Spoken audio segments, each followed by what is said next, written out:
Hi there. Thanks for joining us yet again on this journey of grief and how we overcome it, finding good grief, as we're continuing to share some healing quotes and hope that this helps to comfort you or maybe be a light bulb moment.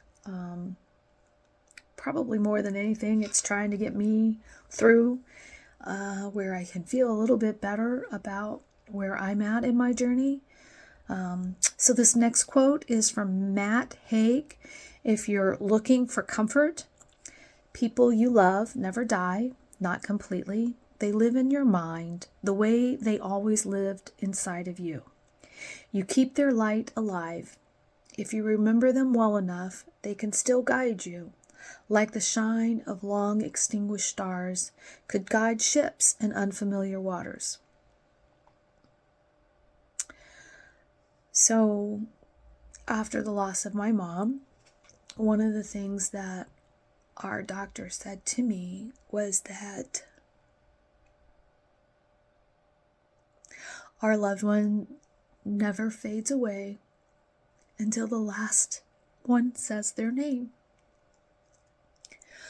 So, I don't want that to happen. I want to continue to say my mother's name, Brenda, and to feel the joy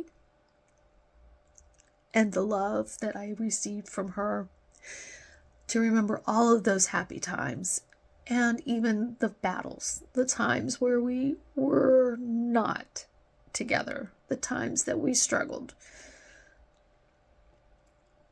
But the biggest part of it is that we did come back together, and we had an amazing opportunity to travel and see the world together and to become really good friends. And that connection is what I am missing. That connection is what I lost. And so how do I find that way? I haven't gone through her things. I haven't removed her stuff in my office. I hold her dear everywhere I go. And I want to keep that mental clarity of who she was so that it can be passed on her grandsons and future grandchildren of mine who don't get the opportunity to meet her. It's just one of those things that even as life expectancy has expanded, right?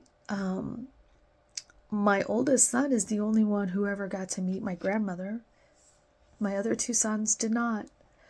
But we've talked about her, and they certainly know that my grandmother was crazily instrumental in my life and so important to me.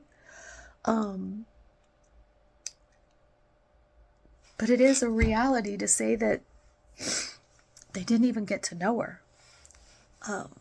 They did get to know their grandmother, and they did get to be a part of her life and see her on a very last 10, 15 years, very regular, consistent basis. So for that, I think they are grateful.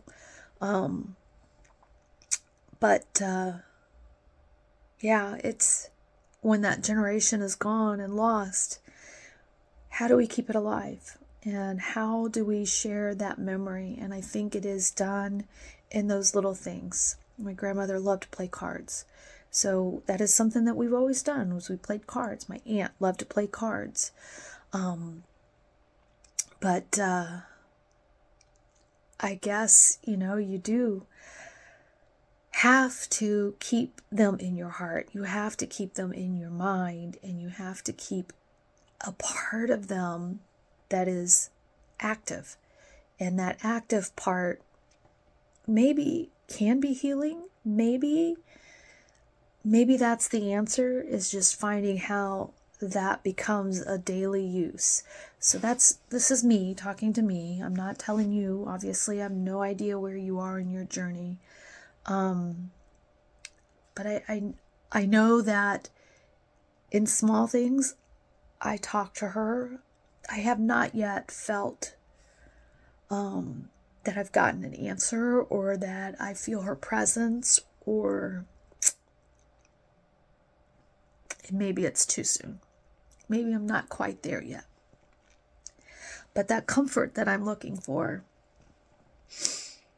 I have taken all of the cards that she ever gave me and put them into a binder. And I have pulled that out a number of times in order to read her words, in order to feel that connection. I journaled about her and things that are going on that I wish that she were a part of.